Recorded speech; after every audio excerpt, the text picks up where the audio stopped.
Maintenant, je vais parler du comportement en salle d'audience. Alors, au départ, vous devez savoir que dans la salle d'audience, il y a un certain décorum à respecter. Un juge togé va vous accueillir. Il sera accompagné de sa greffière qui sera également togé, l'huissier audiencier qui est togé également. Et il y a un certain ordre dans le fonctionnement en salle d'audience, encore une fois dans un objectif de rechercher une efficacité dans la façon de procéder. Alors, ce qui est espéré et attendu du tribunal, c'est au départ un respect. Le juge va vous accueillir avec respect et il s'attend que malgré le différend, malgré le litige, qu'il y ait un respect entre les parties.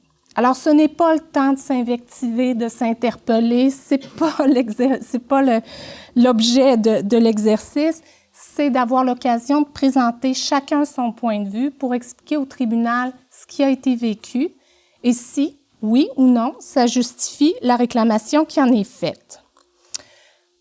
On s'attend également à une écoute, une bonne écoute des parties qui sont impliquées, parce que le juge peut, par ses questions ou par ses interventions, vous amener à vous aider à faire la démonstration que vous avez besoin de faire devant le tribunal. Alors, comme un médiateur, le juge a une obligation d'impartialité, mais dans ce cas-ci, à la division des petites créances, le juge a un devoir additionnel, c'est-à-dire qu'il doit guider les parties pour qu'elles aient l'occasion de communiquer les informations qui sont nécessaires devant le tribunal et qu'une preuve complète puisse être faite. Alors, c'est important d'écouter les demandes du juge et de s'adapter en fonction de ce qui est demandé. Si le juge vous pose une question sur un élément précis, c'est important de donner réponse à cette question-là parce que possiblement, voire probablement, le juge a déjà évalué que cet élément est déterminant dans le jugement qu'il pourrait éventuellement avoir à rendre. Vous allez voir également, toujours dans l'écoute qui est attendue, le juge va entendre évidemment la preuve qui sera faite et à certains moments, le juge peut évaluer qu'il y a peut-être une étincelle de conciliation possible, que les parties, même si elles ont vécu une situation dans leur perception qui est différente, il y a certains points en commun qui peuvent peut-être les amener à trouver une solution. Alors, il est du devoir, de la responsabilité du juge quand il sent qu'il y a cette voie qui est possible, d'aller l'explorer avec vous.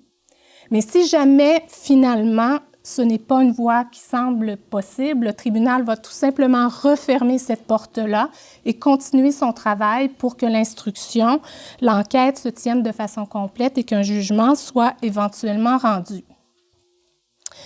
En salle d'audience, c'est important d'avoir des appareils électroniques fermés. On ne doit pas être interrompu par un cellulaire qui nous déconcentre.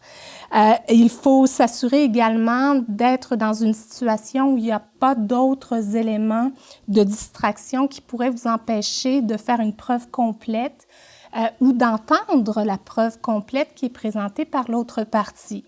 Alors, ce n'est pas l'endroit idéal pour amener de jeunes enfants qui ne seront pas du tout intéressés par le litige, mais qui peuvent vous rendre, à vous en premier, la vie plus difficile pour la preuve que vous souhaitez démontrer.